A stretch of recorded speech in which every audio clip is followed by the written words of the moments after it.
Ayun mga tol, what's up? So nandito na naman tayo sa panibagong video natin. So ang gagawin natin ngayon, so ang ibabahagi ko pala sa inyo ngayon, XRM 125 if ayaw na ayaw mag-start.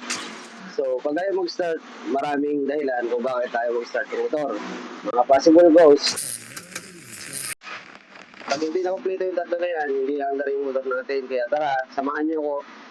I don't take shit, I got no love for the fakeness. If you wanna play tough and wanna hate this, I'll always show up.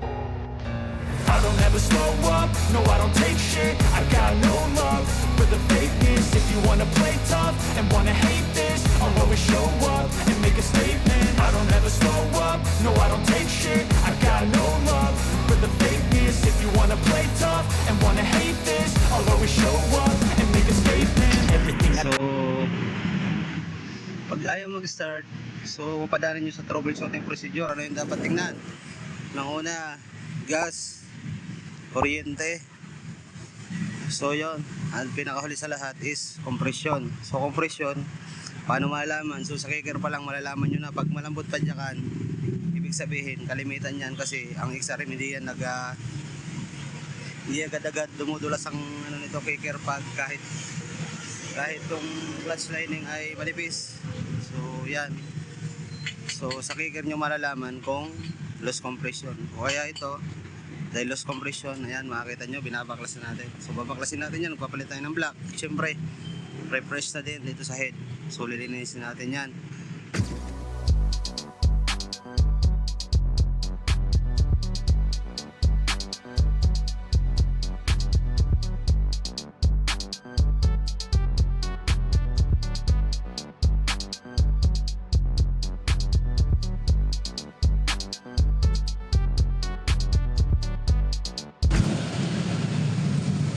So kita nyo yan guys. Oh. Kayot. Oh. So yun yung nangyari sa loss compression.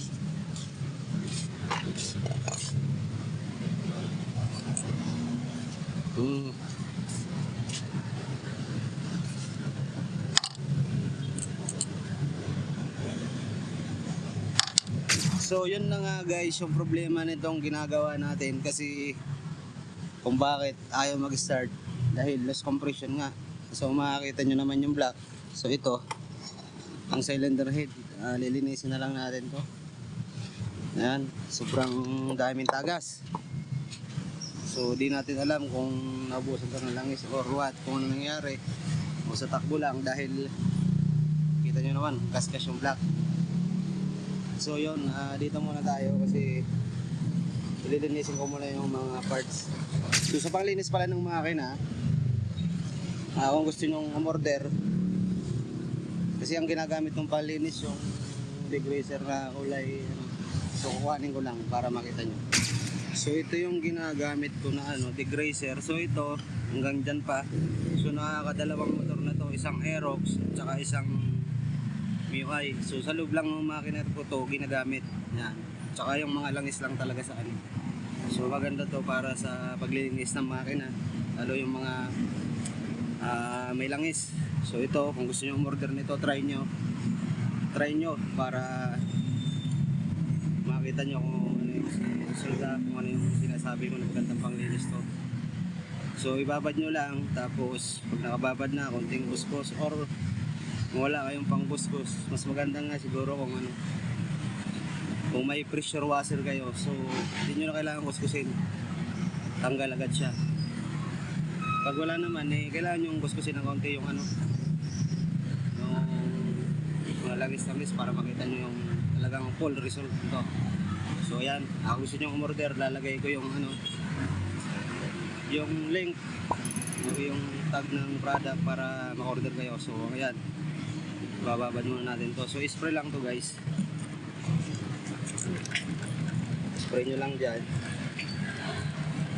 para tanggal yung sa mga ganito kasi kakapal. Bakit yung makapal na yun, so kailangan nyo lang dyan steel brush nyo muna para lumipis. So ito, ibabad muna natin, mamaya steel brush natin, tapos apply natin ng bago. Pero pag mga ganito naman, ay mga itim-itim na yan, wala ya, gaganyan nyo lang. babad lang yan. Ayan.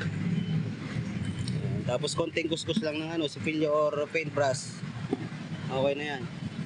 So yan, tulilinisin na muna natin itong makina ng XRM 125 na ipayo na ayaw mag-start. So ang motor na ayaw mag-start is maraming dahilan. So ito, isa to sa dahilan kung bakit ayaw mag-start ng motor. So kahit anong motor, yan isa sa dahilan, loss compression. Sultaw. So isang apply pa lang yan, wala pang kuskus yan. Inano lang natin ng tubig. So yun yung yun yung ginagamit natin pang linis. So napaka-effective talaga.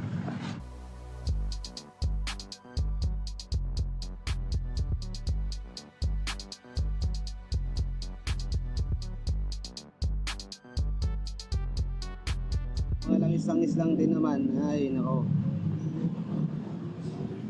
approve na approve to. Kaya kung gusto nyo ng ganitong alam nyo na, pindutin nyo na lang yung link, direct order na kayo.